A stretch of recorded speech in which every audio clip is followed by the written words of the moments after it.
Hello everyone, सबसे पहले आप सभी का स्वागत है सक्सेस प्लस पर। जैसा कि आप स्क्रीन पर देख पा रहे हैं, इंडस रिवर सिस्टम लिखा है।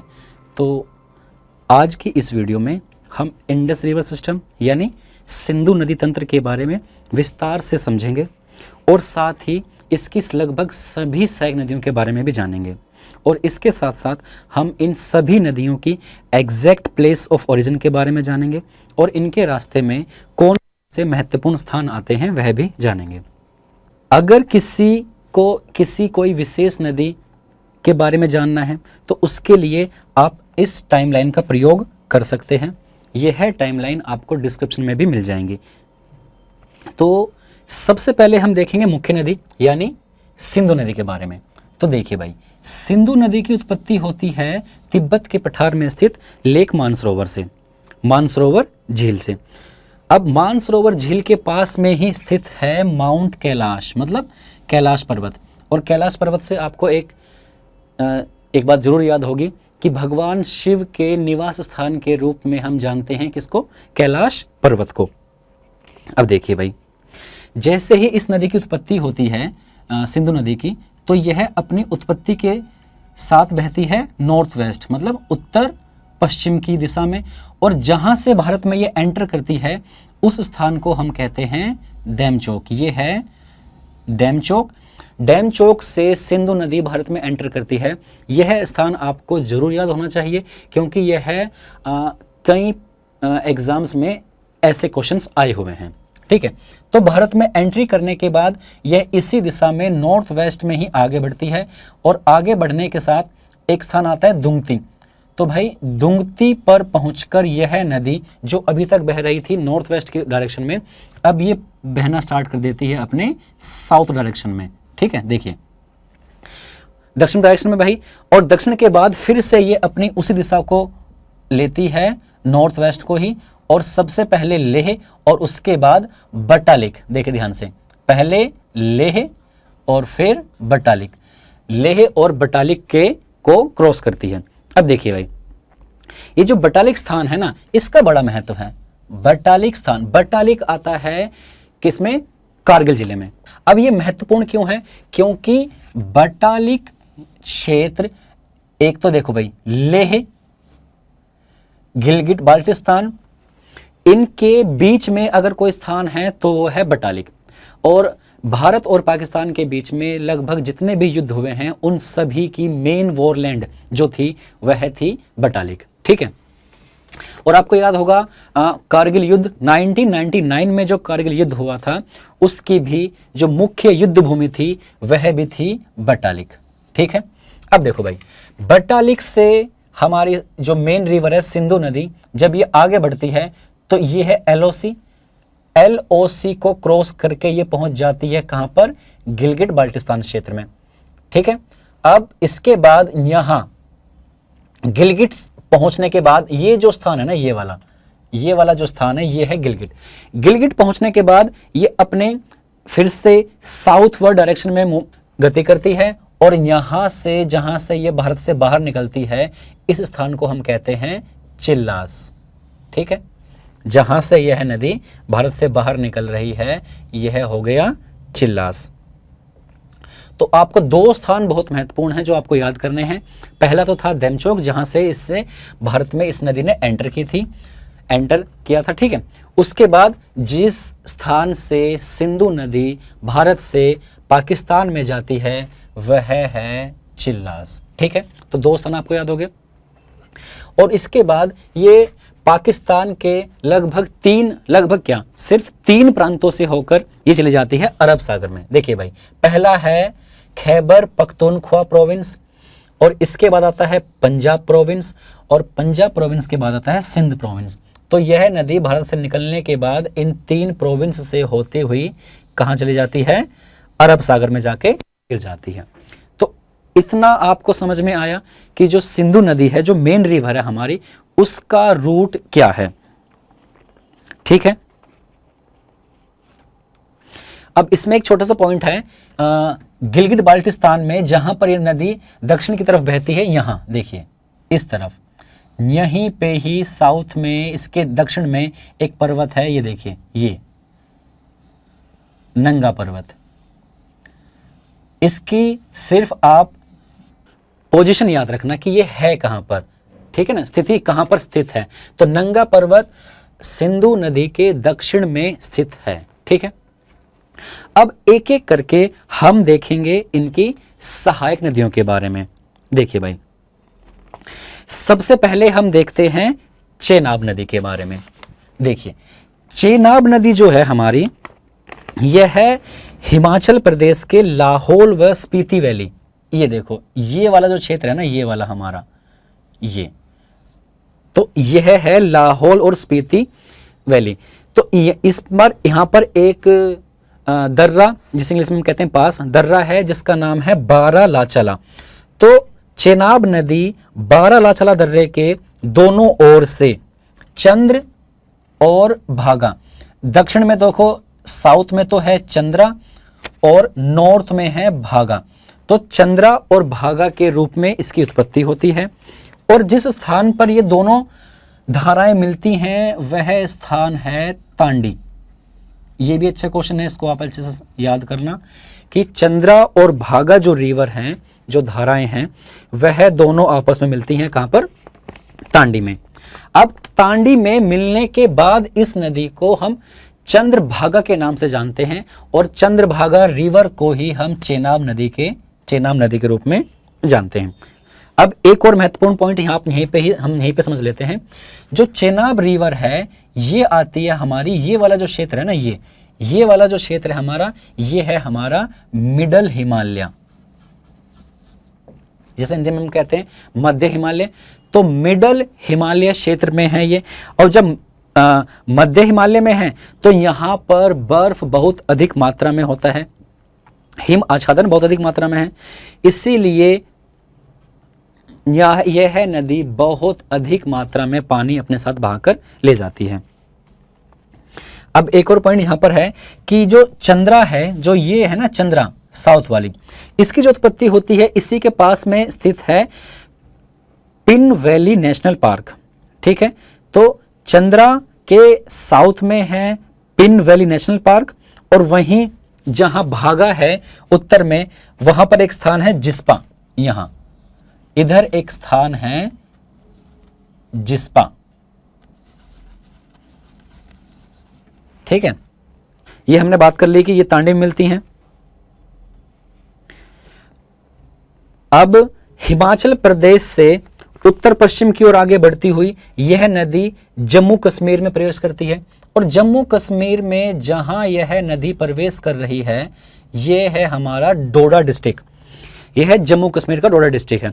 अब जम्मू कश्मीर से बाहर निकलकर पाकिस्तान के पंजाब प्रोविंस, अब जहां पर ये बाहर निकल रही है ये वाला क्षेत्र, अब देख भाई, ये वाला क्षेत्र तो है हमारा कौन सा, ये है पाकिस्तान का पंजाब प्रोविंस, ये वाला हिस्सा देखिए, ये हो गया पाकिस्तान का पंजाब प्रोविंस। तो जहां पर यह नदी बाहर निकल रही है पंजाब प्रोविंस के, उस स्थान को हम कहते हैं सियालकोट। तो ये जो जगह है, ये जगह है सियालकोट, ठीक है। अब आगे जाके ये पंजाब प्रोविंस के ही मिथानकोट में, देखिए यहां मिथानकोट में जाकर मिल जाती है सिंधु नदी से, और सिंधु नदी आगे जाके गिर जाती है किसमें, अरब सागर में, ठीक है। सिंधु के बाद चेनाब नदी। अब हम अगली जो नदी देखेंगे वो है हमारी झेलम नदी। देखिए भाई, झेलम नदी जो है उसकी जो उत्पत्ति होती है वो होती है कश्मीर घाटी में वेरीनाग के निकट एक झरना है यहां पर, इसके पास में एक झरना है शेषनाग, यहां से इसकी उत्पत्ति होती है। और इसके बाद श्रीनगर से होते हुए, देखिए भाई ये रहा श्रीनगर से होते हुए यह नदी चली जाती है कहां पर, वुलर लेक में। तो ये जो मैंने अभी गोल डार्क किया ये है वुलर झील।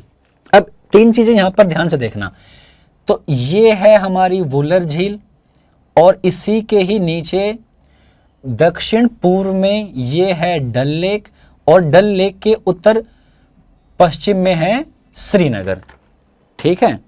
तो आगे जाके ये नदी वुलर झील के बाद बारामूला डिस्ट्रिक्ट से होते हुए ये पहुंच जाती है यहां मुजफ्फराबाद, और मुजफ्फराबाद से लेके लगभग मंगला तक ये चलती है भारत और पाकिस्तान सीमा के लगभग समानांतर चलती है।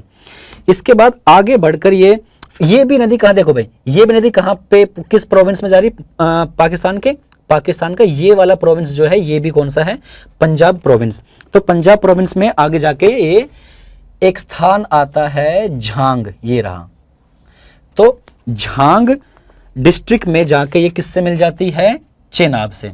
तो अब कायदे से अगर देखें, जो झेलम नदी है वह चेनाब की सहायक नदी है, और चेनाब है सिंधु की सहायक नदी, ठीक है।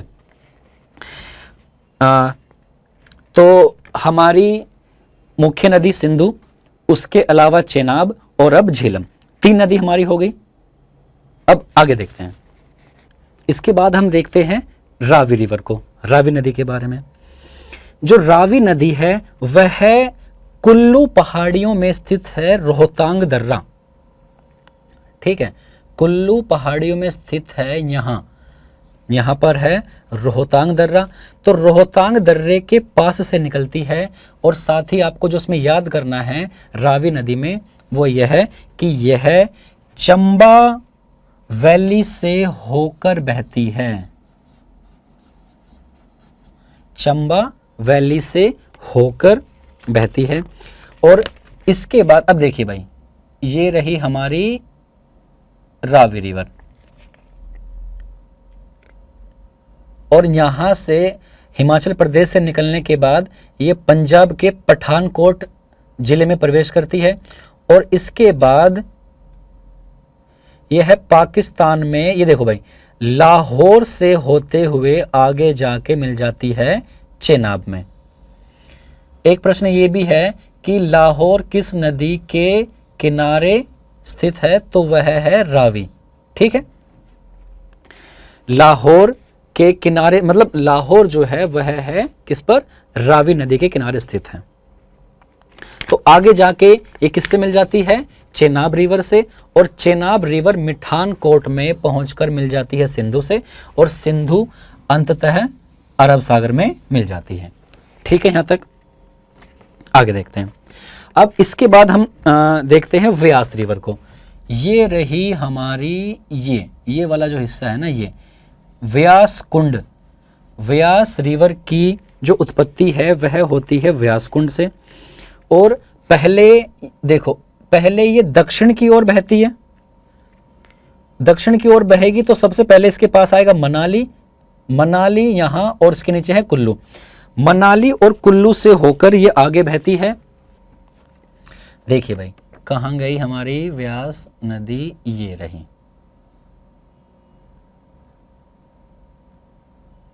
ये रही हमारी व्यास नदी। तो अब देखो ये पंजाब में पहुंची, पंजाब में जाकर ये जो डिस्ट्रिक्ट है ना, यह है कपूरथला डिस्ट्रिक्ट में पहुंचकर ये मिल जाती है किससे, सतलुज से। तो इसके बाद हम सतलुज रिवर को ही देखते हैं। देखिए भाई सतलुज नदी इस पूरे नदी तंत्र में काफ़ी महत्वपूर्ण है। सबसे पहले तो आप ये जान लो कि जो हमने सबसे पहले देखी थी वह थी चेनाब। चेनाब जो है वो सिंधु नदी की सबसे बड़ी सहायक नदी है। अब देखो, और सतलुज का महत्व भी उतना ही है लगभग जितना कि चेनाब का है। सतलुज नदी जो है वो मानसरोवर झील के पास या फिर पास में ही है एक राकस ताल, ये रहा। तो राकस ताल से निकलती है, और निकलने के बाद भारत में जहां से ये एंट्री करती है उस दर्रे या उस पास को हम कहते हैं शिपकिला पास। तो ये देखिए भाई भारत में एंट्री होती है सतलुज रिवर की शिपकिला पास से। अब देखो आगे इसी नदी पर हिमाचल प्रदेश में ये वाला जो हिस्सा एरिया है ना, ये वाला, इसी पे बनाया गया है भांखड़ा नांगल डैम। तो ये है भांखड़ा नांगल बांध जो बना है सतलुज रिवर पर। और कहाँ बनाया है, ये बनाया है हिमाचल प्रदेश में। अब इस बांध के पीछे जो पानी इकट्ठा है ना, ये वाला जो हिस्सा है, ये जो पानी इकट्ठा है इस बांध के पीछे, इसका नाम है गोविंद सागर जलाशय। तो हमने यहाँ तक देखा कि जो भाखड़ा नागल के जो पीछे पानी इकट्ठा है, इस पानी को हम क्या, इसका नाम क्या है, गोविंद सागर जलाशय। अब इसके बाद आगे बढ़ती हुई यह पंजाब में एंटर करती है और पंजाब में ही इससे एक नदी आकर मिलती है यहाँ पर हरिके में, कौन सी, व्यास नदी। और इसके बाद ये भारत और पाकिस्तान के बॉर्डर पर मेंडरिंग को हिंदी में हम कहते हैं नदी विसर्प। तो नदी विसर्प बनाते हुए ये चली जाती है पाकिस्तान के पंजाब प्रोविंस से होती हुई और सबसे आखिरी में ये मिल जाती है किससे, चेनाब से। और चेनाब अंततः किससे मिल रही है भाई, जाके चेनाब मिल रही है मिठानकोट में सिंधु से। तो अब एक बार इसको समराइज कर लेते हैं इन पांचों नदियों को।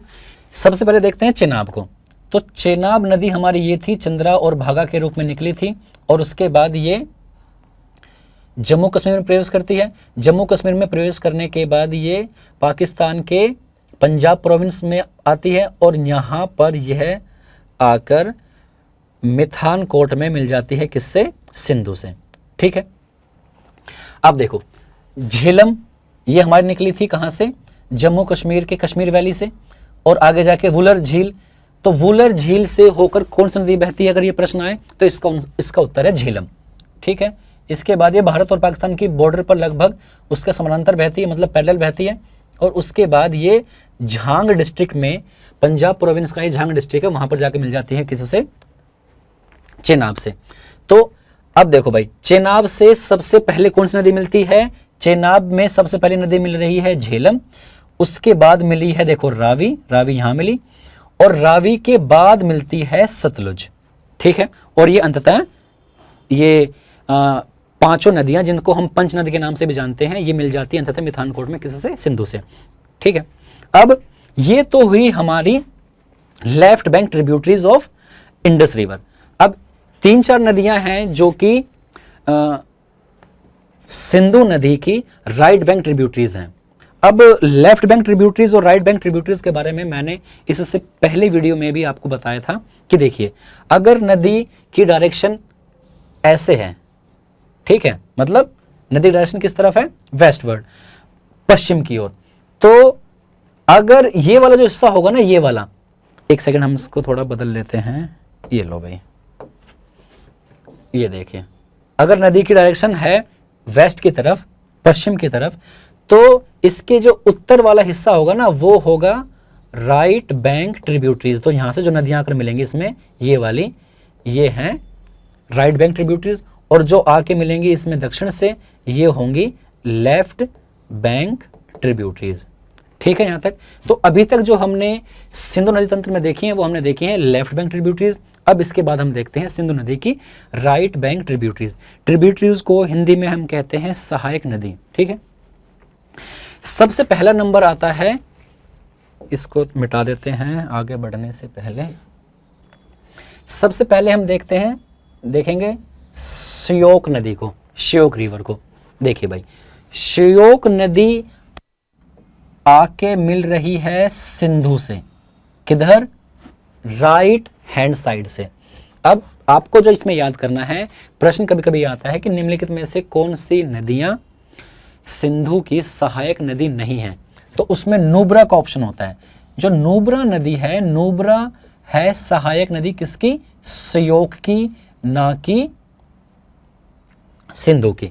ठीक है ना, तो नुब्रा नदी सीधे सिंधु में नहीं मिलती है, यह है श्योक नदी में मिलती है, और श्योक नदी आगे जाके मिलती है किसमें, सिंधु में। ठीक है, अब देखिए, जो ये वाला एरिया है पीओके का एरिया, इस पीओके के एरिया में एक नदी आती है, ये रही गिलगित नदी। ठीक है, तो गिलगित नदी की एंट्री भी इसमें होती है किसमें, सिंधु नदी में, मतलब ये अपना पानी यहां पर आके विसर्जित कर देती है। अब एक और नदी है, कितनी हो गई, श्योक, गिलगित, और एक नदी आती है अफगानिस्तान से, काबुल। तो काबुल नदी जिस स्थान पर आकर सिंधु से मिलती है उसे हम कहते हैं अटक। ये भी पाकिस्तान का ही एक शहर है अटक। ठीक है, तो अब मुझे लगता है कि लगभग हमने सिंधु नदी और इसकी लगभग सभी सहायक नदियां, मतलब जितनी इसमें हमने बनाई हैं वो हमने कर ली हैं। और एक और महत्वपूर्ण बात मैं आपको इस यहीं पे बता देता हूं, हमने जो भी इस वीडियो में किया है इसकी PDF आपको डिस्क्रिप्शन से मिल जाएगी। वैसे बेहतर तो यह है कि आप शुरुआत ही जब इस वीडियो की करें तो ना एक अपनी नोटबुक लेके बैठें और साथ ही साथ कोशिश करें कि इस मैप को थोड़ा बहुत बनाने की अगर बन जाए तो उसको बनाएं, क्योंकि जो चीज़ आप लिखोगे वही आप अच्छे से याद कर पाओगे। ठीक है, तो PDF आपको डिस्क्रिप्शन से मिल जाएगी। ये हमारी इंडियन रिवर सिस्टम की दूसरी नदी थी, दूसरी मुख्य नदी। इससे पहले हमने ब्रह्मपुत्र नदी के बारे में पढ़ा था, ब्रह्मपुत्र नदी तंत्र, जिसमें कि हमने उसकी लगभग सभी सहायक नदियों के बारे में जाना था। और इसके बाद हमने किया है सिंधु नदी तंत्र। इसके बाद जो हमारा अगली रिवर के बारे में हम पढ़ेंगे वह होगी गंगा रिवर सिस्टम। ठीक है, तो आप हमारे साथ बने रहिए, हम मिलेंगे आपसे अगली वीडियो में। और एक और बात, इससे अगली वीडियो में हम सिंधु रिवर के ऊपर जितने भी क्वेश्चंस कुछ एग्जाम्स में आए हैं उनको लेकर हम आपके सामने प्रस्तुत होंगे। तो तब तक के लिए जय हिंद, जय भारत।